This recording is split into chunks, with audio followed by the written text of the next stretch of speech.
Hello everyone, welcome once back on my YouTube channel. So we are starting BSc 5th sem Math Groups and Rings. इसमें हमने 1.3 तक पहले ही cover कर लिया है. उस पूरी प्लेलिस्ट का लिंक आपको डिस्क्रिप्शन बॉक्स में मिल जाएगा.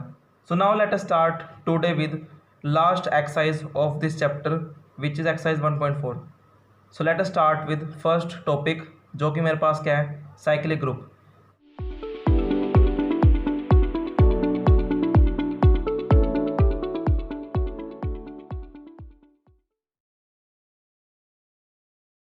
हमने मान लिया कि जी मेरे पास क्या है, ग्रुप है.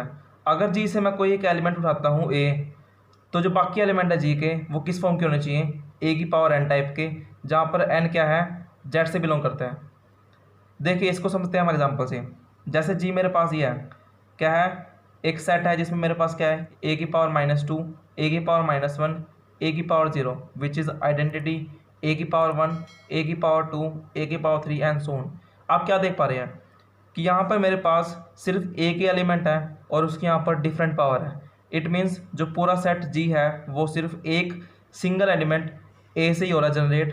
तो यहाँ से हमें क्या बात क्लियर हुई कि अगर किसी ग्रुप को होना है साइक्लिक ग्रुप, तो उसके लिए पहली कंडीशन क्या है, that group must B generate with single element. तो यहाँ पर ये पूरा किससे हो रहा है, जनरेट ए से. And second, that contains power of that element, जिससे वो जनरेट हो रहा है उसकी पावर उसके अंदर आनी चाहिए. तो देखिए ये पूरा किससे हो रहा है, जनरेट ए से. और इसको हम शो कैसे करते हैं, जिस एलिमेंट से हो रहा है जनरेट उसको हम लिखते हैं अंदर और बाहर हम लगाते हैं इस टाइप की ब्रैकेट. अब देखते हैं इसका एग्जांपल कि इसका एग्जांपल क्या होगा मेरे पास. लेट अस सी, हम एक ग्रुप लेते हैं जी जो कि मेरे पास क्या है, 1 -1 आयोटा और माइनस आयोटा. ये मेरे पास क्या है, एक ग्रुप है विद रिस्पेक्ट टू मल्टीप्लाई. ये हम पहले ही प्रूव कर चुके हैं कि ग्रुप है इन एक्सरसाइज 1.1. अब हम चेक करते हैं क्या इसको हम एक साइक्लिक ग्रुप बना सकते हैं. उसके लिए क्या रिक्वायरमेंट है कि जो पूरा सेट है ये किसी एक एलिमेंट से बनना चाहिए और उसकी यहाँ पर पावर रिपीट होनी चाहिए. तो चेक करते हैं क्या ये पूरा सेट आयोटा से बनता नहीं बनता. तो आयोटा, तो मेरे पास आयोटा बिलोंग करता है जी से. अगर अब मैं निकालो आयोटा स्क्वायर, तो दिस इज इक्वल्स टू -1. अब -1 बिलोंग करता है जी से, हाँ जी बिल्कुल. अब निकालता हूँ मैं iota cube which is equals to minus iota. क्या माइनस आयोटा बिलोंग करता है जी से, बिल्कुल. आयोटा 4, आयोटा 4 आएगा 1 जो कि करता है बिलोंग जी से. तो जी को हम कैसे लिख सकते हैं, in form of iota 1 -1 iota minus iota. This is equals to 1 है तो 1 किसके इक्वल है, आयोटा की पावर 4 के. -1 which is equals to iota square, iota जो कि आयोटा ही है, और माइनस आयोटा वो कब आएगा, आयोटा क्यूब. इसको हम करते हैं रीअरेंज, तो ये क्या बनेगा, iota, iota square, iota cube, iota 4. इससे क्या हो रहा है प्रूव कि जो जी है मेरे पास वो सिंगल एलिमेंट से हो रहा है प्रोड्यूस जनरेट, और उसकी मेरे पास क्या पावर्स हैं. तो this can also be written as iota जो कि क्या है, जनरेटिंग एलिमेंट, और साइड में ब्रैकेट. तो यहाँ से क्या प्रूव हो चुका है कि जी क्या है, एक साइक्लिक ग्रुप. क्यों, बिकॉज इट इज़ प्रोड्यूस्ड और generated by single element and it have the powers of that element, जो कि क्या है, आयोटा का स्क्वायर, आयोटा क्यूब, आयोटा 4. तो यहाँ से मेरे पास क्या हुआ, iota is generating element. Iota मेरे पास क्या है, जनरेटिंग एलिमेंट जो कि इसको प्रोड्यूस कर रहा है ग्रुप को, generating element of G. So this implies G is cyclic group. तो ये मेरे पास कुछ एग्जांपल है. एक एग्जांपल और लेते हैं, 1 omega omega square.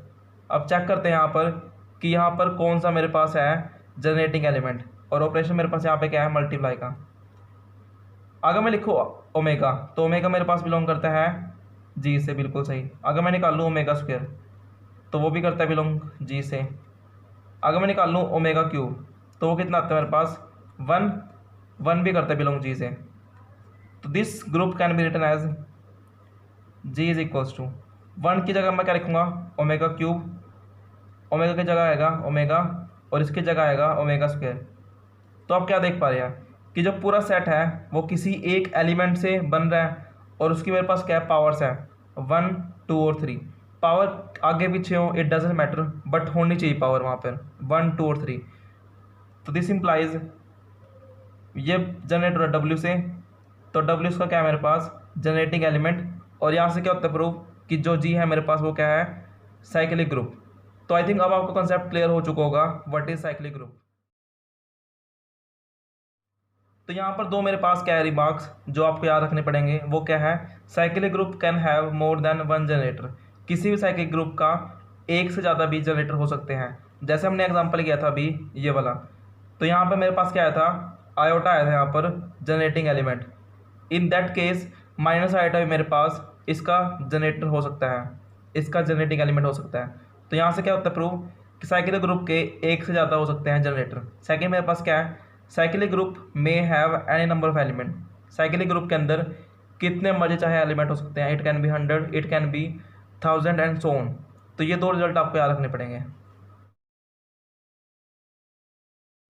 So now start with theorem part. First theorem मेरे पास क्या है, every cyclic group is abelian. देखिए साइक्लिक ग्रुप का कंसेप्ट पता है, हमें क्या प्रूव करना है कि हर साइक्लिक ग्रुप क्या होता है, अबिलियन। यानी कि अगर उसमें मैं दो एलिमेंट लूँ एक्स और वाई, तो वो क्या होना चाहिए, इक्वल होना चाहिए वो वाई और एक्स के। तो हम क्या करेंगे, लेट कर लेते हैं कि जी मेरे पास क्या है, एक साइक्लिक ग्रुप है, इज़ अ साइक्लिक ग्रुप। उसको शो करने का ये तरीका है कि वो एलिमेंट बीच में जिससे जनरेट हो रहा है और उसके साइड में bracket be a cyclic group. तो हम क्या करते हैं, लेट करते हैं एक्स और वाई बिलोंग करते हैं जी से। तो इन दैट केस एक्स मेरे पास क्या होएगा, सपोज कि ए की पावर होएगा कुछ m1, और वाई मेरे पास क्या होएगा, इट इज़ सपोज ए की पावर m2। अब m1 और m2 मेरे पास क्या है, दे आर इंटीजर्स। x क्या है, ए की पावर कुछ जो कि मान लीजिए होगी ए की पावर 10, ए की पावर 20, वी डोंट नो। हमने मान लिया कि ए की पावर क्या होगी m1, और y क्या होगी ए की power m2, it can be 100, कुछ मर्जी। तो अब हमें क्या चेक करना है कि एक्स वाई इक्वल होगा वाई एक्स क्या नहीं। तो हम निकालते हैं पहले एक्स वाई, वो कितना आएगा मेरे पास, ए की पावर m1 इंटू ए की power m2। So this is equals to A की पावर, बेस क्या सेम तो पावर होंगे ऐड, ए की पावर m1 प्लस m2 है, तो this can also be written as A की पावर m2 प्लस m1। हमने m1 को पीछे कर दिया और m2 को कर दिया। This can also be written as A की पावर m2 इंटू ए की पावर m1। अब ए की पावर m2 मेरे पास क्या है y, और ए की पावर m1 मेरे पास क्या है x। तो यहाँ से क्या आ गया मेरे पास कि जो एक्स वाई है वो इक्वल है मेरे पास वाई एक्स के। This implies g is abelian, क्योंकि अबिलियन के लिए मेरे पास क्या कंडीशन थी कि X Y must be equal to Y X. तो यहाँ से क्या होता है, जी अबिलियन और जी मेरे पास क्या था, cyclic group. So that is why every cyclic group is abelian group. ये होता है प्रूव। नेक्स्ट मेरे पास है थ्योरम 2, वो क्या है कि अगर ए मेरे पास हो जनरेटर किसी साइक्लिक ग्रुप का, तो प्रूव करो कि ए इनवर्स बी क्या होगा, जनरेटर होगा उसी ग्रुप का, उसी साइक्लिक ग्रुप का। तो कैसे करेंगे, लेट कर लेते हैं हम कि जी मेरे पास क्या है, एक साइक्लिक ग्रुप जो कि किससे मिलकर बना है, ए से, इज़ अ साइक्लिक ग्रुप। यह में गिवन है कि ए उसका क्या है, जनरेटर, ए उसका जनरेटर। इसका मतलब क्या है कि अगर एक्स बिलोंग करता है जी से, तो देयर एग्जिस्ट एक आर जो कि बिलोंग करेगा जेड से। किस तरीके से कि एक्स किसके इक्वल होएगा, ए की पावर आर के। अब this can also be written as A की पावर -1 माइनस आर। अब माइनस आर क्या है मेरे पास, ये भी बिलोंग करता है जेड से। अब खुद सोचिए, माइनस आर बिलोंग करता है जेड से और एक्स का मेरे पास जी का एलिमेंट। तो यहाँ से क्या हो रहा प्रूव कि हर एलिमेंट जी का, उसको हम कर सकते हैं एक्सप्रेस किस फॉर्म में, ए की पावर -1 उसकी पावर। तो यहाँ से मेरे पास क्या हो रहा प्रूव कि each element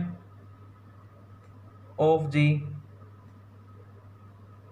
can be written as powers of A inverse.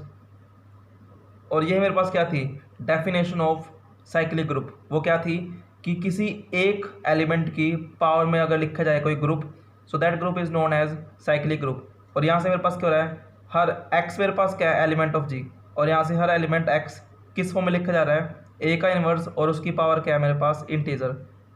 तो क्या आएगा, ए इन्वर्स की पावर -2, ए इन्वर्स की पावर -3, ए इन्वर्स की पावर -4। तो इसका मतलब क्या है कि वो ए इन्वर्स की पावर में लिखा जा रहा है। So this implies A inverse मेरे पास क्या है, इज़ अनदर जनरेटर ऑफ जी। और हमने पीछे भी रिमार्क पढ़ा था कि किसी भी साइक्लिक ग्रुप के एक से ज़्यादा जनरेटर हो सकते हैं, तो इस थ्योरम के अकॉर्डिंग वो होता है proof. So now we have theorem 3। वो क्या है, हमें प्रूव करना है कि जो ऑर्डर ऑफ साइक्लिक ग्रुप है वो इक्वल होगा ऑर्डर ऑफ जनरेटर ऑफ जी। ए मेरे पास क्या है, जनरेटर ऑफ जी, यानी कि जो ऑर्डर होगा साइक्लिक ग्रुप का वो इक्वल होगा उसके जनरेटर के ऑर्डर के। तो कैसे करेंगे, देखिए लेट कर लेते हैं कि G be a cyclic group और ए मेरे पास क्या है, and A be its generator. अब यहाँ दो केस बनेंगे। पहला केस क्या, उसने कहा कि ऑर्डर इक्वल होना चाहिए। अब ऑर्डर फाइनाइट भी हो सकता है और वो इनफाइनाइट भी हो सकता है, तो हम केस वन क्या लेकर चलेंगे, when order of A is finite, when order of A is finite. हम लेट कर लेते हैं कि ऑर्डर ऑफ ए मेरे पास क्या है, एन। अब हमें क्या प्रूव करना है कि जो ऑर्डर ऑफ जी है वो भी क्या होगा, एन। ऑर्डर ऑफ जी का मतलब क्या है कि उसमें जो नंबर ऑफ एलिमेंट है वो एन होने चाहिए। अब ऑर्डर ऑफ ए मेरे पास क्या है, एन। इसका मतलब क्या है कि अगर ए को मैं रेज करूँ एन टाइम्स तो वो मेरे पास क्या आएगा, आइडेंटिटी। अब जो ए है वो बिलोंग करता है जी से, तो इसका मतलब क्या है, this implies G contain at least N distinct element, N distinct element, जो कि मेरे पास क्या है, ए की पावर 1, ए की पावर 2, ए की power 3 up to so on A की पावर n-1 और ए की पावर n। सिंस जो मेरे पास ए है वो बिलोंग करता है जी से, इसका मतलब क्या हुआ कि जी में कम से कम n डिस्टिंक्ट एलिमेंट होंगे, A square A cube up to A N तक। उसने यहाँ पर क्यों लिखा है डिस्टिंक्ट, क्योंकि ए की पावर n मेरे पास क्या है, आइडेंटिटी। और इसके बाद क्या होगा, तो उसके बाद जो भी एलिमेंट आएगा ए की पावर n+1, ए की पावर n+2 वो क्या होंगे, रिपीट होंगे। एग्जाम्पल के तौर पर अगर मैं लिखता हूँ ए की पावर n+1, तो this is equals to A की power n into A. A की पावर n क्या है, identity, so A into A which is equals to A. और ए क्या है मेरे पास, first element. So this is why इसने क्या लिखा है कि ये मेरे पास क्या है, एटलीस्ट एन डिस्टिंक्ट एलिमेंट है। अब हमें क्या प्रूव करना है, ऑर्डर ऑफ जी किसके इक्वल होगा, एन के, क्योंकि ऑर्डर ऑफ ए किसके इक्वल है, एन के। तो क्या करेंगे, हम शो करेंगे कि जी में सिर्फ मेरे पास ये डिस्टिंक्ट एन एलिमेंट है। अगर हम ये प्रूव कर पाए तो इससे क्या हो जाएगा प्रूफ कि ऑर्डर ऑफ जो जी है वो किसके इक्वल होगा, ऑर्डर ऑफ ए के। तो जो मैंने आपको डिक्टेट किया वर्ड्स में उसी को मैंने यहाँ लिख दिया कि हम क्या प्रूव करेंगे, that G contain no more element, सिर्फ उसके अंदर ये एन ही एलिमेंट है। तो इसको हम कैसे करेंगे प्रूव, हमने ले लिया एक्स बिलोंग्स टू जी। अब एक्स कर रहा बिलोंग जी से और जी मेरे पास क्या साइक्लिक और ए क्या उसका जनरेटर। तो जी में मेरे पास किस टाइप के एलिमेंट होंगे, ए की पावर टाइप एलिमेंट होंगे उसमें, तो इसलिए x is equals to A की पावर एम, जहाँ पर एम बिलोंग करता है जेड से। नाउ बाय डिवीजन एल्गोरिथम, अगर एम को लूँ मैं अंदर और इसको मैं डिवाइड करूँ एन से, तो ये मेरे पास क्या आएगा, मान लीजिए इसका जो आएगा कोशेंट आएगा क्यू और इसका जो आएगा रिमाइंडर आएगा आर। तो यहाँ से क्या लिखा जाएगा, M is equals to this into this N Q plus R, कि this term is equals to divisor into quotient plus remainder. और जहाँ पर आर मेरे पास किस में बिलोंग करता है, वो जीरो के या तो बराबर होगा और एन से वो छोटा होगा। अब एक्स मेरे पास क्या था, ए की power M, so this is equals to A की power N Q plus R. This can also written as A की power N Q into A R. This can also written as A की power N और पूरे की power क्या, Q into A R. अब order of A मेरे पास क्या था, एन। इसका मतलब क्या है कि ए की पावर एन इक्वल है ई के, लेट अस से दिस इज 1। तो ये मेरे पास क्या आएगा, ई की पावर क्यू इंटू ए की power R, this is equals to identity की पावर इंटीजर, तो वो मेरे पास क्या आएगी, आइडेंटिटी आएगी। It means E into A R, तो क्या आएगा मेरे पास वहाँ से ए आर। सिंप्लाइज एक्स क्या आ चुका है, ए की पावर आर, जहाँ पर आर कहाँ बिलोंग करता है, आर है एन से छोटा और जीरो से बड़ा। तो हमने लिया था ए की पावर एम, जहाँ पर एम क्या था, एन से बड़ा, बट जब हमने देखा तो वो कहाँ चुका है, एक्स आ चुका है ए की पावर आर के इक्वल, जो कि किसके बीच में लाई कर रहा है, जीरो से लेके एन के बीच में। हमने लिया था एम एन से बड़ा, बट वो क्या आ रहा है X is equals to A R, जो कि जीरो से लेके एन के बीच में लाई करता है। इसका मतलब क्या है कि आप जितनी मर्जी बड़ी पावर ले लीजिए, सारे जो उसके आंसर है वो कहाँ पर आगे रुकेंगे, जीरो से लेके एन के बीच में। इससे क्या प्रूव हो रहा है, इससे प्रूव हो रहा है कि आप कितनी मर्जी बड़ी पावर लीजिए, सबका आंसर जीरो से एन के बीच में फ्लक्चुएट करेगा। तो यहाँ से क्या होता है प्रूव कि G contain exactly N element. Exactly N element, इसका मतलब क्या है कि ऑर्डर ऑफ जी कितना हो गया, एन के इक्वल, और जो कि मेरे पास किसके इक्वल था, ऑर्डर ऑफ ए के। तो पहला पार्ट हो चुका प्रूव, जब ऑर्डर था फाइनाइट तो in that case order of J is equals to order of A. अब पार्ट करते हैं सेकंड प्रूव इसका, केस नंबर 2, जब ऑर्डर ऑफ ए क्या होगा, फाइनाइट नहीं होगा। तो कैसे करेंगे, पहले हमने लिखा यहाँ पर कि ऑर्डर ऑफ ए क्या है, इनफाइनाइट। हम क्या करेंगे, हम यहाँ पर करेंगे कॉन्ट्रडिक्शन से, हम लेट कर लेते हैं, लेट ऑर्डर ऑफ जी क्या है, फाइनाइट।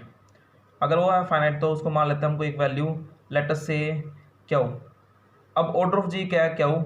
ऑर्डर ऑफ जी है क्यू, इट मीन्स क्या है कि उसके अंदर एटलीस्ट क्यू ऐसे एलिमेंट हैं जो कि क्या है, डिस्टिंक्ट है। उसके बाद क्या होगा, रेपिटेशन स्टार्ट हो जाएगा, ए की पावर 2, ए की पावर 3 अप टू ए की पावर क्यू। ये सारे मेरे पास क्या है, distinct element, are all distinct element. अब ए की पावर क्या हो के बाद जो भी नवे एलिमेंट आएंगे, ए की पावर क्या हो +1, ए की पावर क्या हो +2 अप टू सो ऑन, वो क्या होंगे, सारे रिपीट होंगे। बिकॉज ऑर्डर ऑफ जी क्या है, क्यू, इट मीन्स वहाँ पर एटलीस्ट क्यू डिस्टिंक्ट एलिमेंट होंगे, उसके बाद सारे एलिमेंट क्या होंगे, रिपीट। तो हम क्या कर लेते हैं, लेट कर लेते हैं कि ए की पावर क्यू की वैल्यू इक्वल होगी ए की पावर एस के, क्योंकि किसी पॉइंट पर आकर इन दोनों की वैल्यू क्या होगी, मैच करेगी। जहाँ पर एस मेरे पास क्या है, क्यू से बड़ा, क्योंकि किसी पॉइंट पर आकर की वैल्यू जो है वो मैच करेगी। तो क्या करेंगे हम क्या करेंगे, दोनों साइड हम करेंगे ए की पावर माइनस क्यू से मल्टीप्लाई। तो ए की पावर एस इंटू ए की पावर माइनस क्यू, ये क्या बन गया, ए की power Q minus Q 0, this is equals to A की power S minus Q. So this implies A की power 0 identity is equals to A की power S minus Q. तो यहाँ से क्या हो रहा प्रूव, ए की power S minus Q is equals to identity, this implies. तो यहाँ से क्या हो रहा प्रूव कि ऑर्डर ऑफ ए क्या है, less than equal to S minus Q. अब एस क्या है, एक फाइनाइट नंबर, और क्या हो क्या, एक फाइनाइट नंबर, तो एस माइनस क्यू भी क्या आएगा, एक फाइनाइट नंबर। तो यहाँ से क्या हो रहा है मेरे पास, order of A is finite.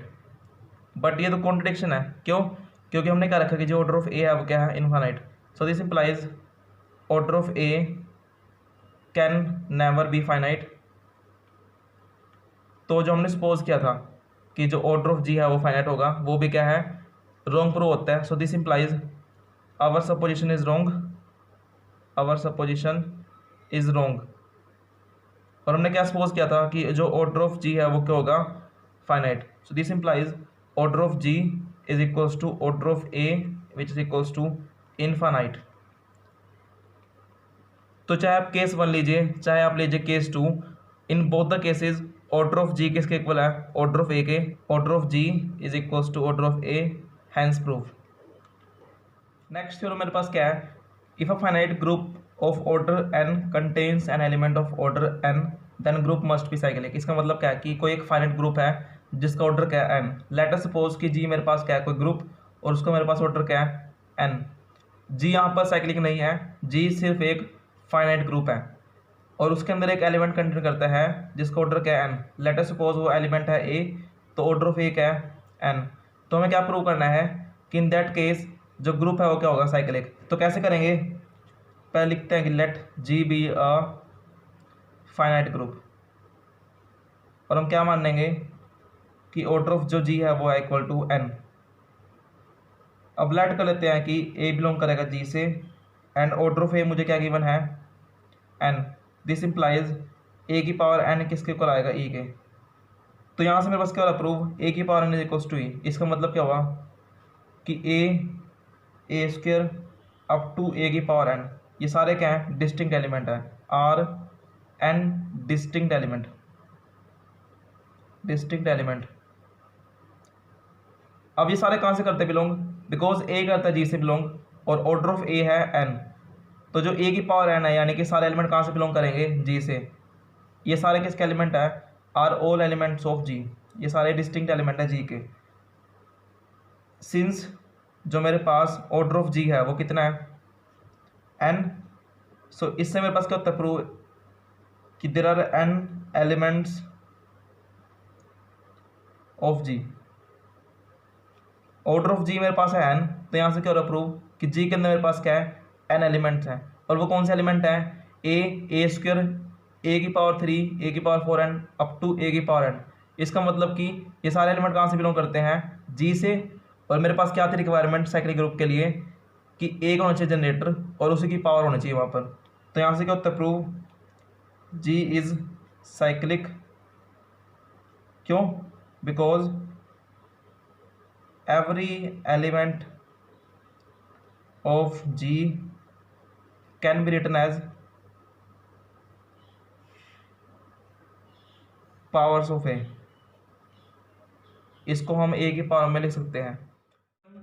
So what we have done till now, हमने की साइक्लिक ग्रुप की डेफिनेशन, उसके बाद हमने की 4 थ्योरम्स।